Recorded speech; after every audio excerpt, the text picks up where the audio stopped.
มื้อนี้ห้องการ SMG เพิ่นก็ได้มีการออกแห่งงานรวมเอาเบิ่งบรรยากาศเนาะ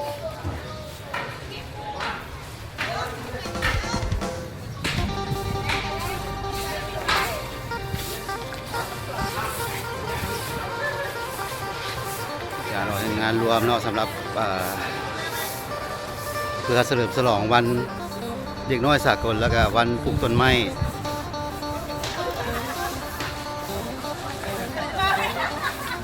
พนักงานเฮาหลายผู้หลายคน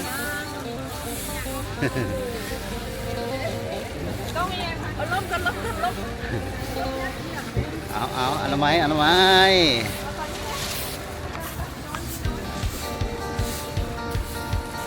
เอาจานมืดเพิ่นก็ตรวจเอาเต็มอันน่ะแข็งแห้งลาลี่มีกล้องแน่เอาจะจับละล่าแหมวัดกับตรวจว่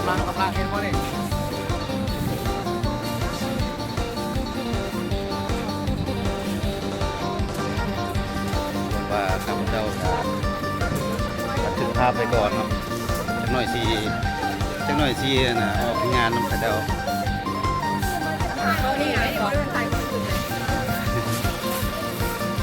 อยู่ใส่เครื่องมือเจ้าน่ะเอายืม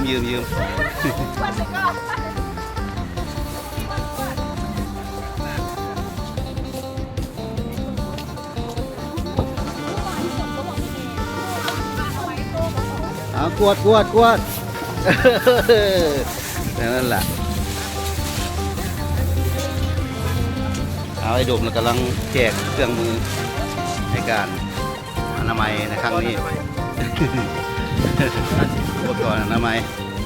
อันนี้ตึก SMG เขาเนาะงามบ่น้องคนอนามัยนะ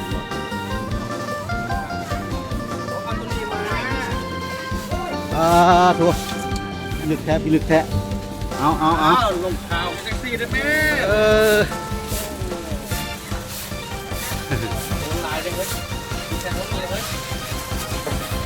เอานัดโอ้ลีกล้องครับบัดนี้ว่าอยากเป็นดาราว่ะ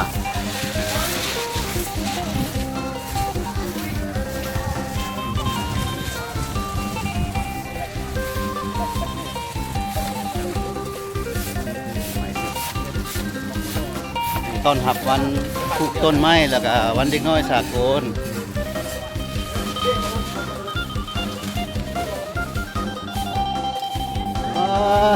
แท้ๆดินี่เฮ็ดแท้ๆดินี่เฮ็ดแท้ๆดินี่บ่นี่เฮ็ดแท้ๆดินี่บ่ได้จับคือได้เฮ็ดแม่เฮ็ดแท้เฮ็ดแท้ๆดินี่บ่ไม่เฮ็ดลิ้นนะเฮ็ดแท้ๆดินี่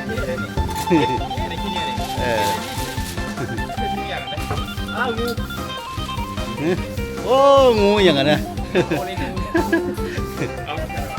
อันนี้อีกทีมหนึ่งเนาะเก็บทีมงาน cover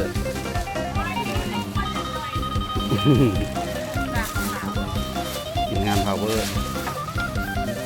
โอ้นี่ก็เป็นอีกวิธีหนึ่งเนาะในการเก็บเนี่ยสุดยอดนี่ก็นั่นแหละเอาปิ้ว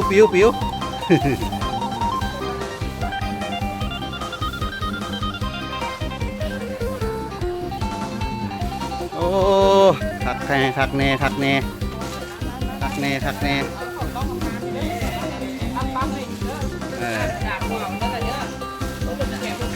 โอ้หน้าดำนี่เพราะว่ามันย้อนแสงนี่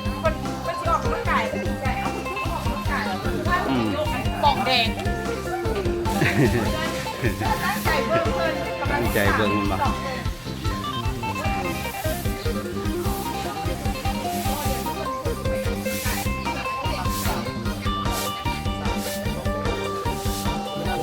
ยอดสุดยอด ไม่เก่งเลย ยอดจักใบขนาดกวดไปกวดมาอย่างจักใบ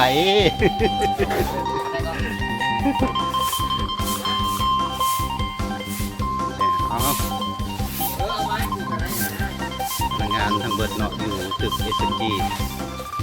จะได้มาทำไมน้ำกันเบิดคนเอาปีหน้าใช้กล้องได้ไหม ได้ไอ้เด้อ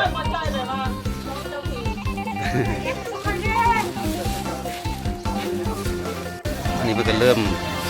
อนามัยมาตั้งแต่ด้านหน้า ตั้งแต่ด้านหน้ามาหาด้านหลังอนามัยมาต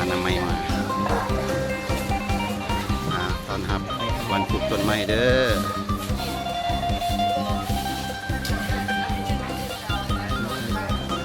นี่ก็ด้านหลังของตึก SMG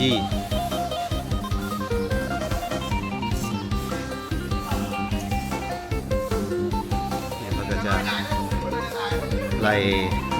อนามัยมาหมดด้านหลังนี่แหละแถวข้างหลังนี่ข้างหลังที่ก็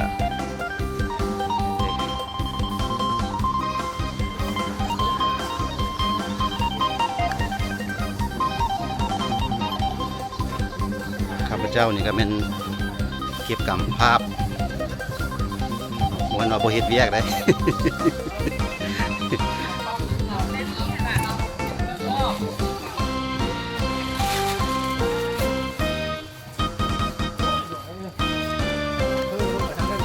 มาทางเขาเลย อ้าวหัวหน้าดวง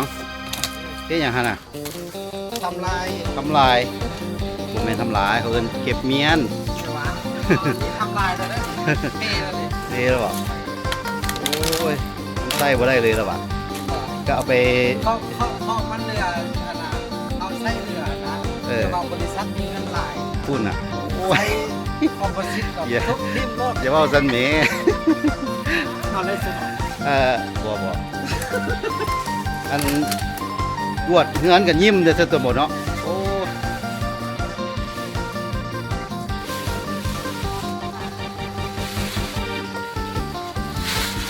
นี่เฮ็ดแท้เฮ็ดว่าได้นี่นะ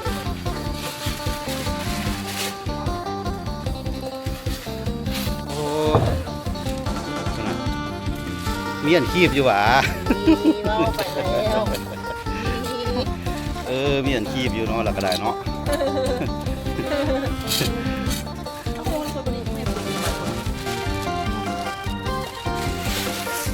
Oh, Mr. Somwangsi Dongchan, what are you doing? นี่ก็จะลงไม่ลงมือกันนะ What are you doing here? I'm cleaning around office Oh, very good. โอ้ดีไซน์เครื่องจักรตัดหญ้ายอด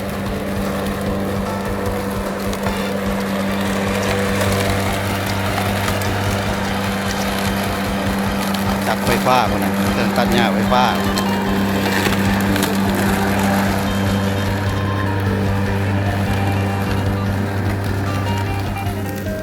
ภาคส่วนนี้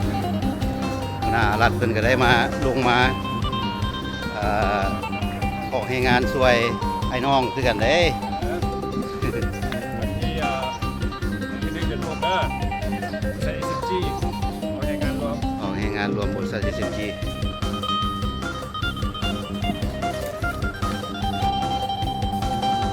เนี่ยหัวหน้าเอมันก็จัดระเบียบก้อนหิน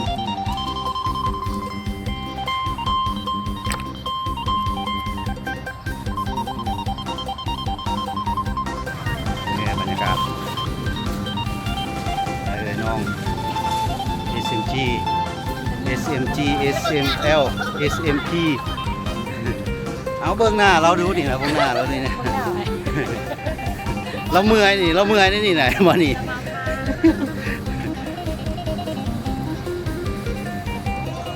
นี่ฮอนโอ้ยเดี๋ยวทีมงาน ฮอนเลย ที ทีมงาน SML เฮาก็มาไม่น้ำกันคือเดิม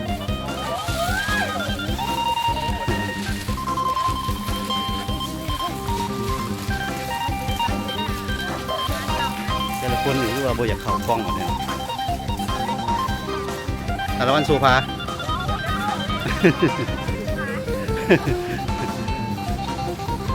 ด้านหน้าของตึก SMG อีท่านรัศมีแนวมึงกล้องเนี่ยโอ้บอกแนวมึงกล้องกับบอกมึง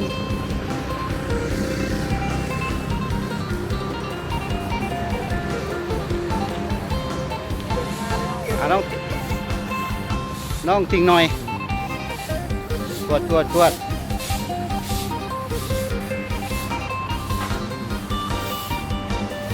อันนี้คือไทยเนาะแม่บ้านจะได้มากวดกันแท้เห็ดว่าได้นี่นะแต่ไทยเมื่อยบ่เมื่อยที่บ่เมื่อยโอ้แข็งแรงเนาะเจ้าเนาะเอาทีมงานไปแรงจัดการเลย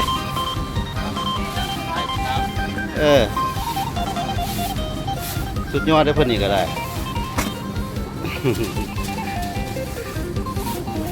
ได้น้ำฝนเป็นแนวได้ สบายดีอยู่เนาะ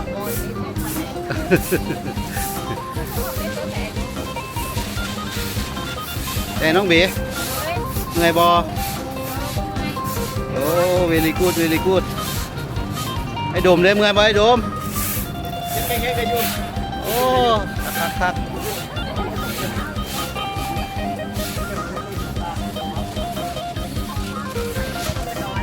นี่ท้องฟ้าสดใสดีป่ะสักหน่อยพูดน่ะ จัดสนามแรง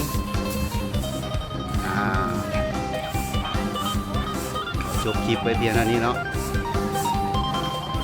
สิได้ไปอนามัยซอยเขาเจ้าก่อนเจ้าไหนเขาเจ้าสิว่าถือแต่กล้องบ่เฮ็ดเวียก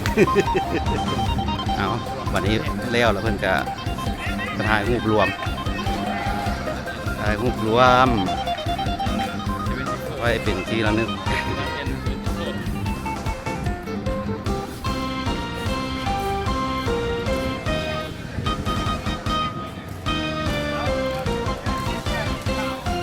อันนี้มือกล้อง